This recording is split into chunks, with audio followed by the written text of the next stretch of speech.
Hey y'all, welcome back to my channel. Might be a little lopsided. That's okay. So I'm going to show you my most recent Nightworms box. It's the Nightworms from May. And then I was trying to figure out what book I wanted to tell you about today. I wanted it to be something that was a little bit darker because it's a Nightworms box. But so I guess I will tell you about Mistborn by Brandon Sanderson.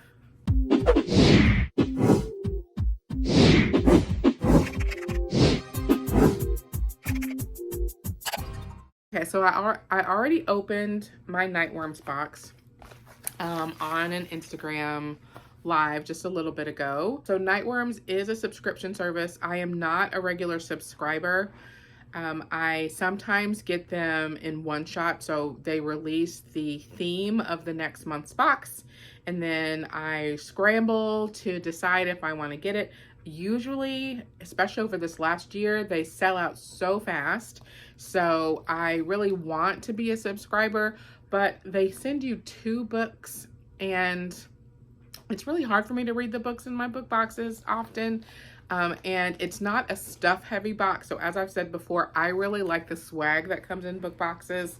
So I like the stuff that comes with Nightworms, but it's not the same level of stuff. It's not a stuff focused box. It's a book focused box, which is fine. It's just not what I'm into right now, but I'm always happy with it. So this was May. This was the May box. And I believe the theme, actually I can find it right now. The theme is blood ties. So what came in the box, usually what comes in is a couple of stickers. There might be a little extra thing. And then often it's got tea or coffee in it. And then it usually comes with 2 horror book boxes. Sometimes they're thriller, but I think usually they're horror. It is a horror specific book box. Look at the thing. Okay, so it came with 2 stickers. One is for the Night Shift, which I believe is actually a podcast about the horror genre. I've never listened to it. I don't listen to a lot of podcasts, just because I don't. It was always really weird to me. I don't know. It's just weird. Plus, I don't like to listen to reviews of books before I've read the book. I like to listen to them afterwards. So it's really hard to find, something that's only talking about things you've already read. The second sticker is, I love this sticker. It's super creepy. And I'm excited to find a place to put it. I am a sticker hoarder. I don't know if other people are that way, but I have a bag of stickers, and actually the bag is full of bags because I've sorted the stickers into Ziploc baggies. I'm terrible because once you put the sticker someplace, you can never use it again, and that feels so permanent to me. Okay, this box also came with Peaches and Scream Bones coffee. So I love Bones coffee. They're a great blender, but also they have so many amazing flavors. They are my favorite flavored coffee that I've gotten from the internet.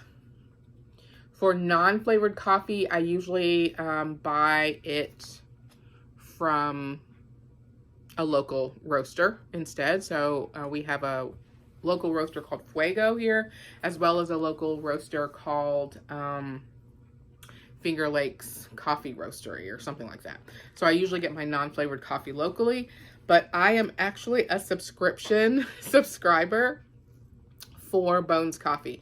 So they have a coffee club where they send you 1 bag or however many bags you want of coffee every month. Mine might be actually at 3 weeks, and every month I get one, and then I go in and change the flavor. So I think the idea for probably most people, I don't know, my thought is that the idea is that you pick a flavor and then you just get that one every month, but I change mine every month. So they have a pistachio that I love. Their s'mores I love. I've looked at the Peaches and Scream before. I'm not sure what I think about fruit flavored coffee, but I'm happy to have a sample to use, to try it. And I have a caramel creamer that will probably go great with a peaches and cream flavored coffee. Love it. Then there were 2 books that came in the Nightworms package. The first is a hardcover of Just Like Mother by Anne Heltzel. I love that both of the books this month were written by women. My favorite thing about it this month. Women authors are underrepresented in publishing in general, but particularly in the horror genre. So let me read what it is about. The last time Mauve saw her cousin was the night she escaped the cult in which they were raised. For the past 2 decades, Mauve has worked hard to build a normal life in New York City where she keeps everything and everyone at a safe distance. When Andrea suddenly reappears, Mauve regains the only true friend she's ever had. Soon, she's spending more time in Andrea's remote Catskills estate than in her own cramped apartment. Mauve doesn't even mind that her cousin's wealthy work friends clearly disapprove of her single lifestyle. After all, Andrea has made her fortune in the fertility industry. Baby fever comes with the territory. The more Mauve immerses herself in Andrea's world, the more disconnected she feels from her life back in the city, and the cousin's increasing attachment triggers memories Mauve has fought hard to bury. But confronting the terrors of her childhood may be the only way for Mauve to transcend the nightmare still to come. Spine-chilling and sharp, Just Like Mother is a modern Gothic novel from a fresh new voice in horror. So that was the hardcover that came in the box this month.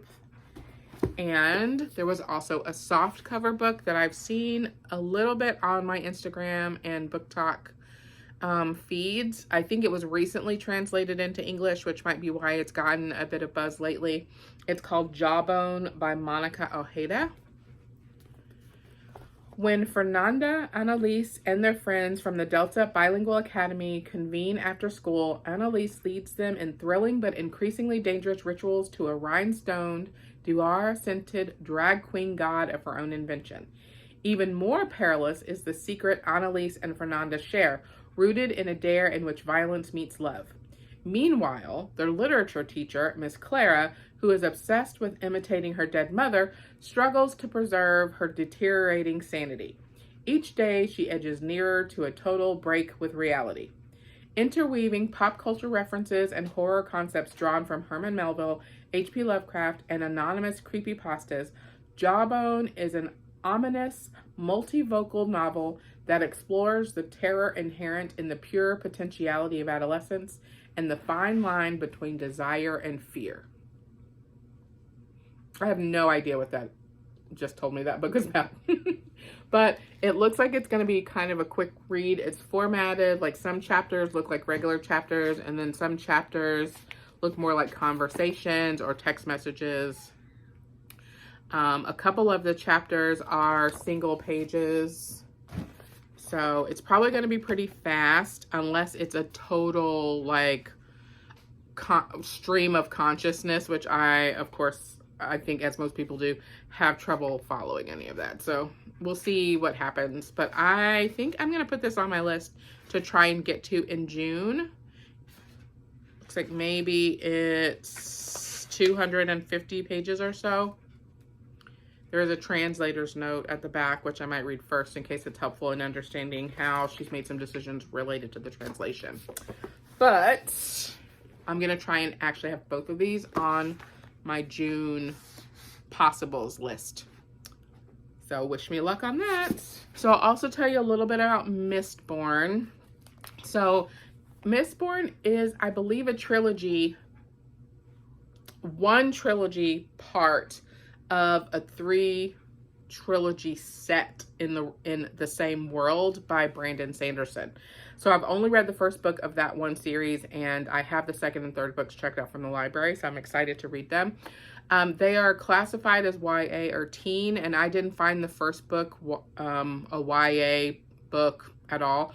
The lead character is 16 or 17, I think, one of the lead characters.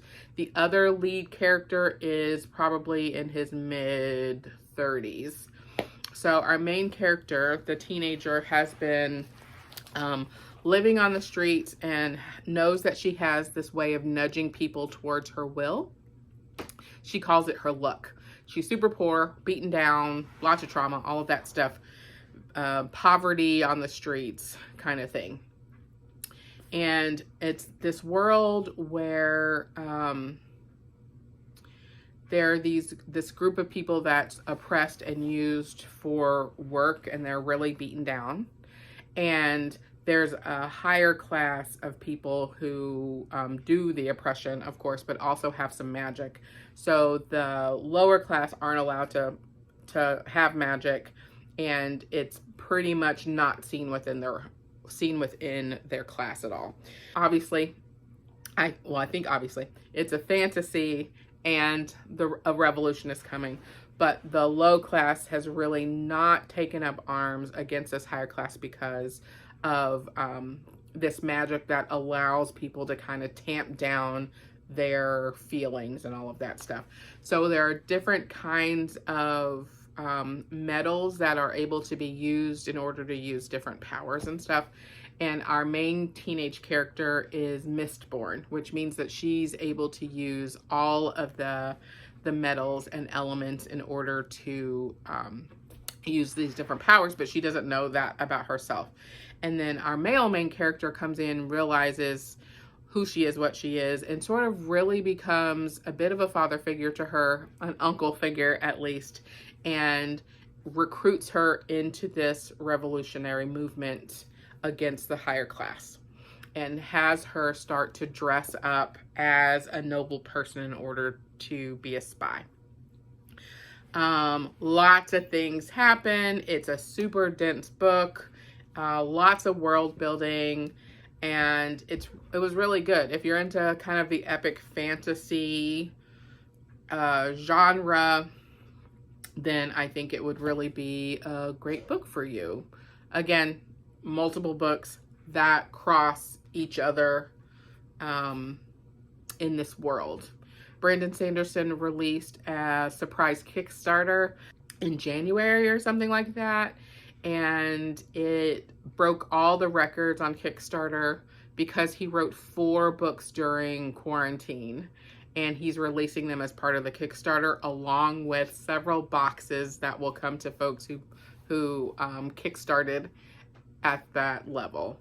So those will start going out in 2023, and I was super excited about that because you know how I have FOMO so bad, and that's really why I will be reading all of the books across the series this year, so that when he starts sending out the swag next year, I understand what the hell it is, because obviously I did support the Kickstarter at the highest level to get all the stuff.